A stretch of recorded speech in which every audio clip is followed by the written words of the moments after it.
Hello বন্ধুরা, আশা করি তোমরা সবাই খুব ভালো আছো। আমার আজকের রেসিপি কাঁচা আমের জেলি। তোমাদের স্বাগত জানাই আমার চ্যানেলে। অসংখ্য ধন্যবাদ আমার চ্যানেল সাবস্ক্রাইব করার জন্য। চলো রান্না স্টার্ট করি। আমি এখানে 500 গ্রাম কাঁচা আম নিয়ে একটা এই কাঁটা চামচের সাহায্যে এরকমভাবে চারিদিকে প্রিক করে দিচ্ছি। এইগুলো প্রিক করে নেওয়ার পর একটা প্রেসার কুকারে দিয়ে এটা আমাদের সেদ্ধ করতে হবে। এবার আমি এখানে 1 কাপ মতো জল দিয়ে 2 কি 3টে হুইসেল দিয়ে নিলাম। দেখো আমটা একদম সেদ্ধ হয়ে গেছে। এইবার এর স্কিনটাকে পিল করে নেব। এরকম হলুদ কালার হয়ে গেলে বুঝবে আমটা সেদ্ধ হয়ে গেছে।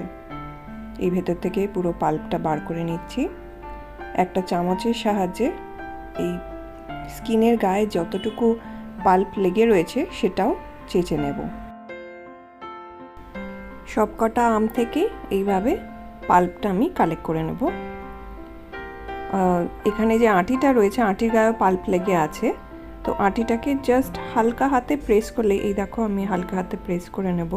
এরকম হালকা হাতে প্রেস করলেই পাল্পটা বেরিয়ে আসবে। এইভাবে পুরো পাল্পটা আমি কালেক্ট করে নিচ্ছি। এই আমার পাল্পটা রেডি হয়ে গেছে। এবার একটা প্যানের ভেতরে আমি পাল্পটাকে দিয়ে দিলাম।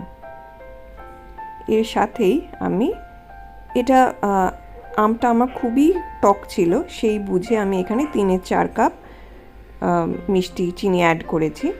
যদি তোমাদের আমটা কাঁচা মিঠে আম হয় তাহলে অল্প আরেকটু বুঝে তোমরা চিনিটা দিও। কন্টিনিউয়াসলি এবার নাড়াচাড়া করতে থাকবো।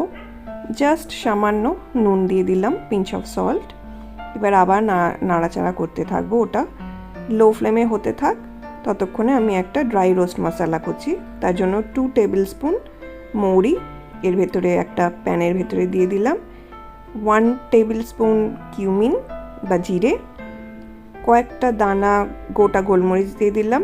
একটুখানি নাড়াচাড়া করে নিই। এটা কিন্তু লো ফ্লেমেই করতে হবে।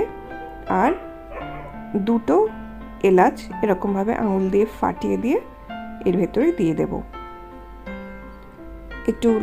আরেকটু ভালো করে ড্রাই রোস্ট করে নিচ্ছি। যখন ভালো করে গন্ধ বেরিয়ে আসবে ফ্লেম বন্ধ করে ঠান্ডা করে নিয়ে এবার এটা মশলা বানিয়ে নেব। একদম পাউডার বানিয়ে নিতে হবে। অন্যদিকে দেখো এটা কন্টিনিউয়াসলি লো ফ্লেমে চলছিল, মাঝে মাঝে নাড়াচাড়া করতে হয়েছে। এরকম একদম জেলি টাইপ কনসিস্টেন্সি কিন্তু এসে গেছে।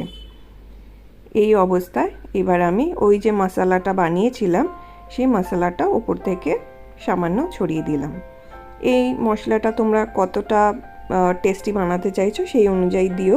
আমি এটা যেহেতু জেলির মতো ইউজ করব, ব্রেড স্প্রেড হিসাবে বা অন্য কোনো মানে মিষ্টি মিষ্টি খাওয়ার জন্য, তাই অল্পই দিলাম। এবার এইটা আমি একটা এয়ারটাইট কন্টেনারে ঢেলে দিচ্ছি। এইটা এবার ফ্রিজে রাখলে অনেক দিন ভালো থাকে। তোমরা এটা চাটনির মতোও খেতে পারো ভাতের সাথে। সাজানোর জন্য আর একটু ড্রাই রোস্টেড পাউডার আর লঙ্কা গুঁড়ো ছড়িয়ে দিলাম।